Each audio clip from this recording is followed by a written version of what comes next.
Hi, I'm Christopher Sabat. I'm the voice of Vegeta, Piccolo, Yamcha, and others on Dragon Ball Z. I'm here at Webfoot Technologies to find out how they can make a huge show like Dragon Ball Z into a tiny little Game Boy Advance game.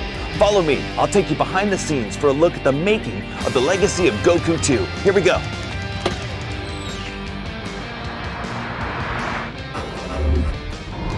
Webfoot is extremely excited to make Dragon Ball Z into a video game. It's such a great show, and it really deserves to be a great video game. So we're working our hardest to do the best that we can, and we think that the fans will be pleased with Legacy of Goku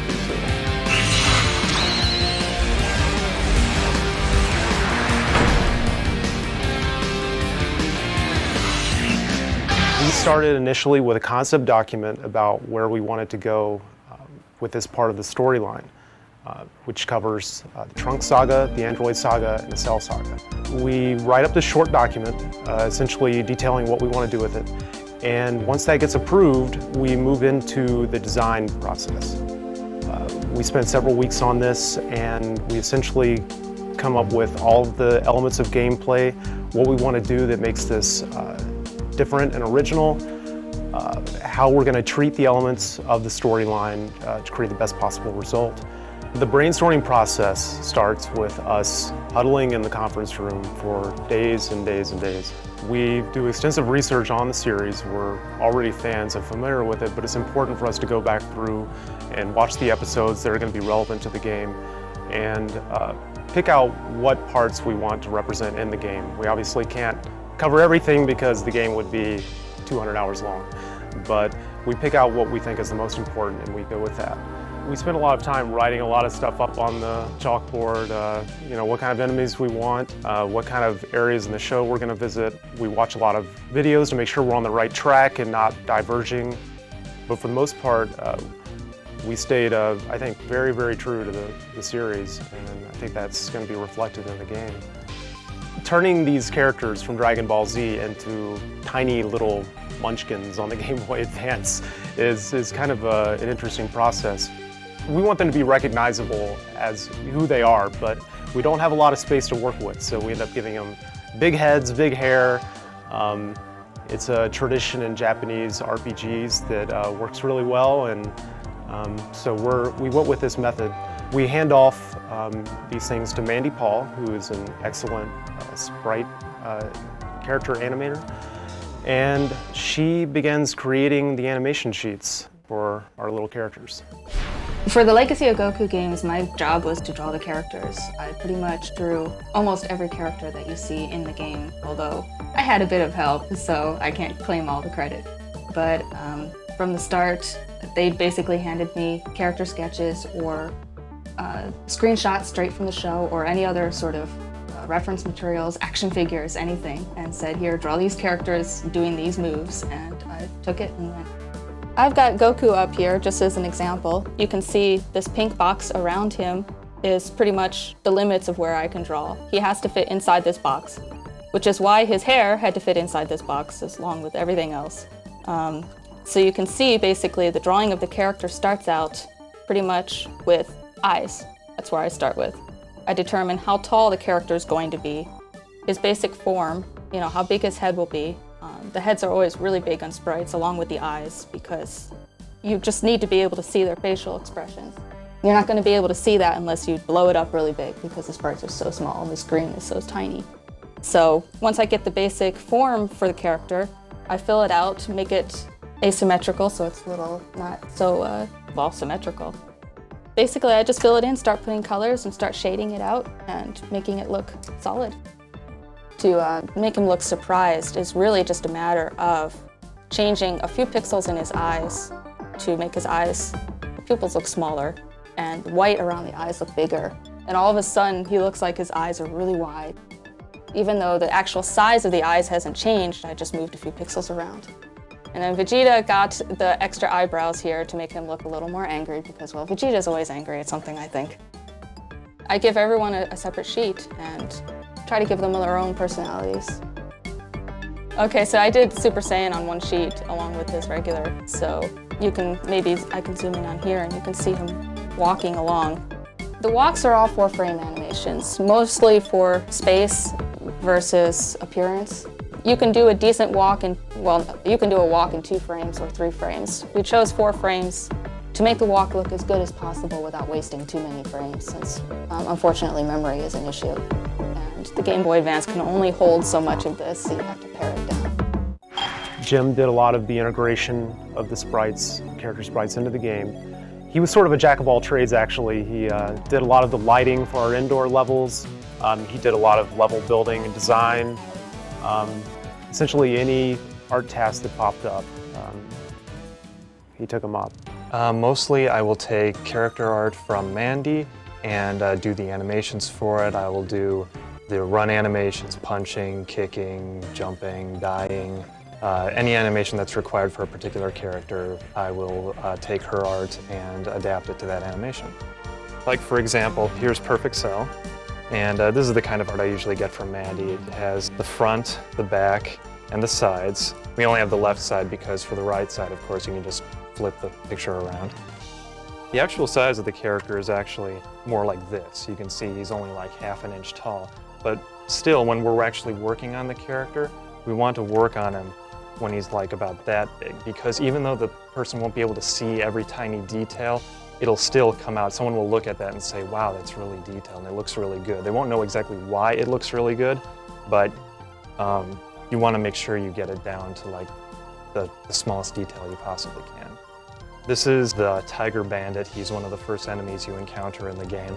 And again, this is the kind of art I will get from Mandy, just a standard standing pose. And then I will take it and, like for instance, here's the punch animation.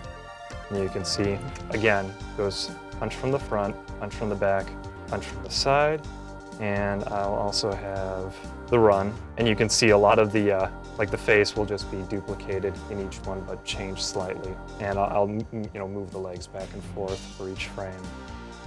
Here's a little grenade lob animation that the tiger does. So once we get all these done, you can actually take it into the game.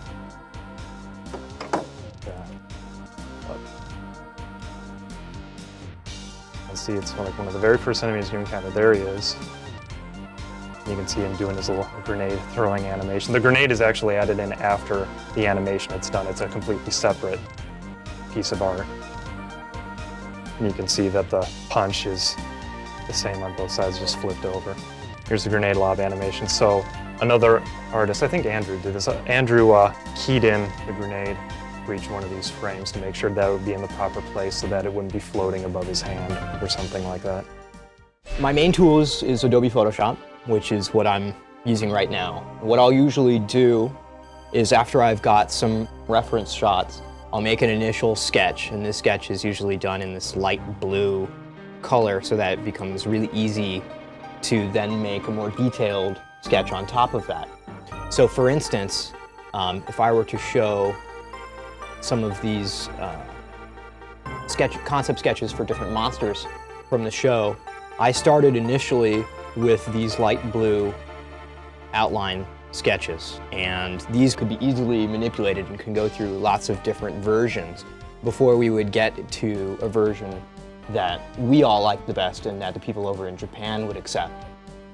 Once that was done, I would go in and create a more clean version with a black outline that could be then used to create all of the coloring. Now, of course, the monsters that we have in the game are so small on the screen and are going to be animated and end up being pretty different from the original concept artwork.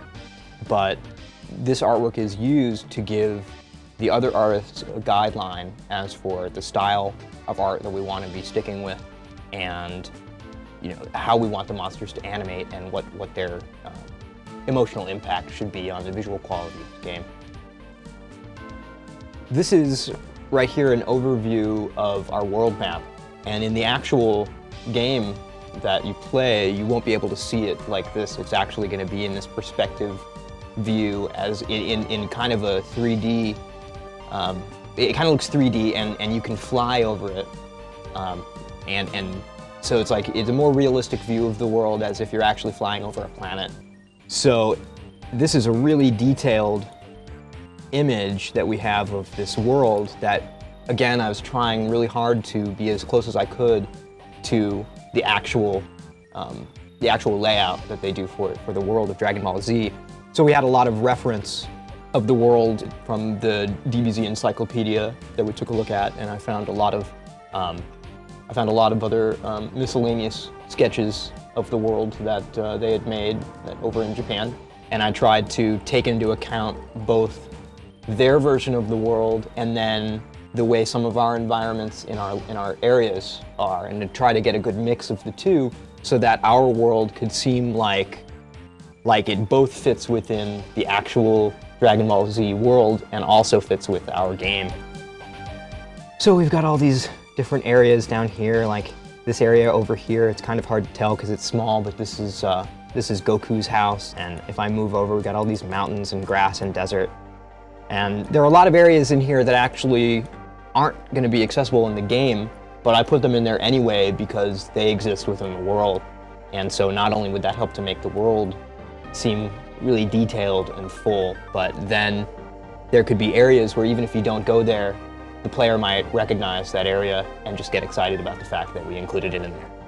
One of my other primary objectives for this game was to create a lot of the initial concept artwork for the environments as well as the characters.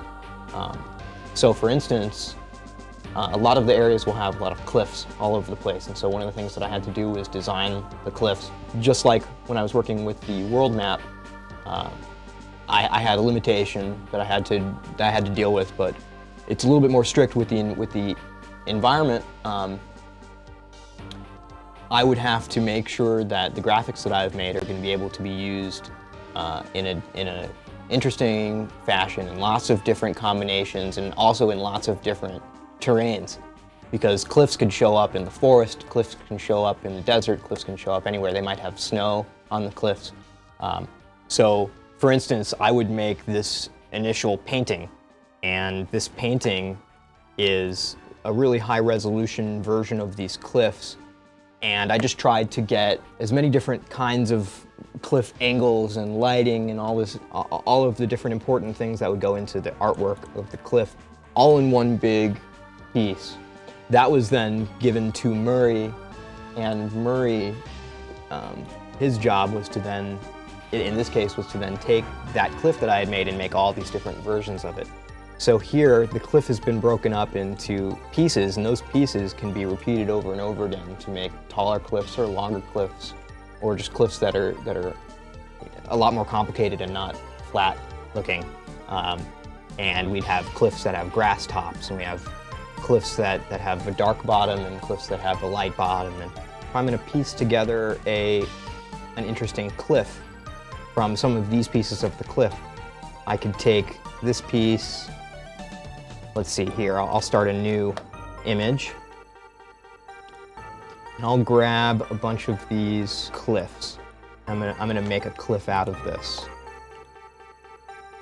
So if I'm gonna make an interesting cliff, I can grab this centerpiece and repeat it over and over again. Okay, now I want an angle on the side.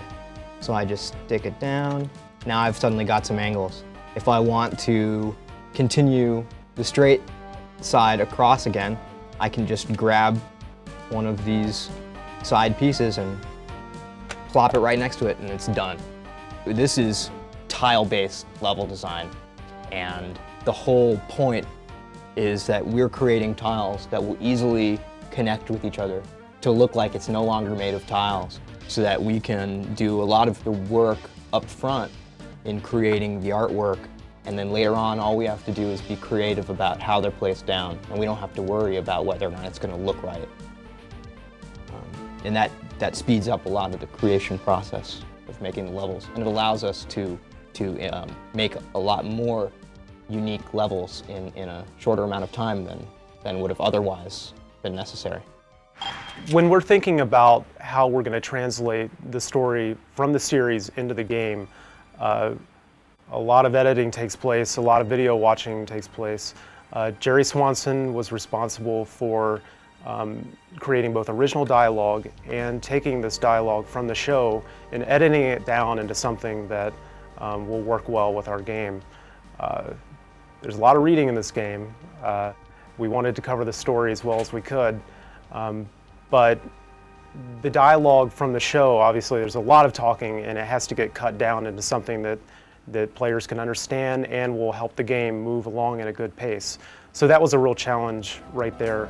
The show has a lot of dialogue, so it's not something that we can fit in a video game, and also we can't have any voice acting in this game, so we have to have it all going through text, and we can't expect the player to be reading just page after page after page, considering it breaks up the flow of the game. We try to get the dialogue down to its basic core, and we want it to be as short as possible, but at the same time we want it to have all the character of the original dialogue, and we want it to have all the details that are necessary to get the story across. One of the big things that we were trying to do was make it so that someone who has never watched Dragon Ball Z can get a sense of what the story is and who these characters are.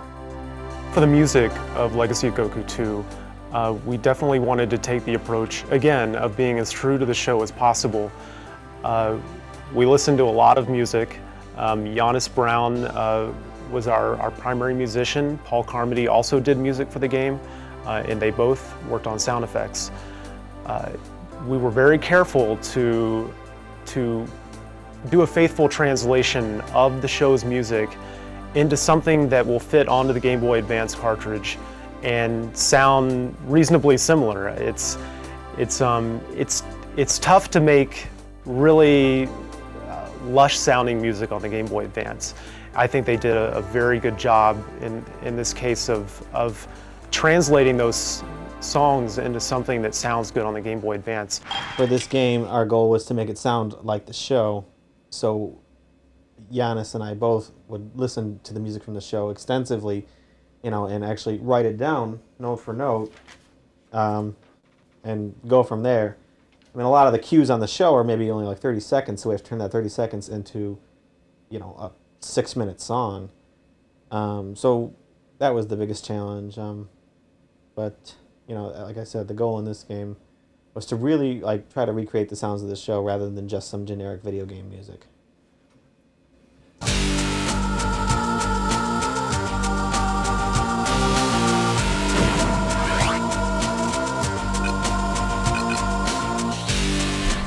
We use a bank of samples that are made by ourselves. We would use a program like SoundForge just to make very short wave files and turn them into audio samples. They would sound all sorts of sounds. We have about 100 samples in this game.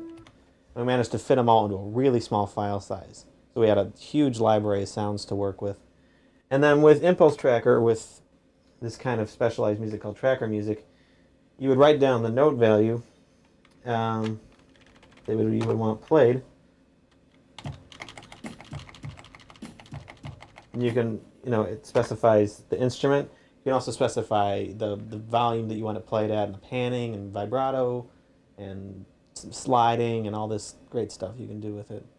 So he has a hi-hat track going on this here. The next one. It doesn't sound like much, but you play it all together. It actually fills up pretty nicely. Yeah, I mean, we couldn't possibly use CD audio because, let's say you had a 4-minute song. If you were playing a PlayStation 2 game, you did CD audio. It wouldn't matter. You got the whole disc to fit this thing because a 4-minute song is going to be over 40 megabytes.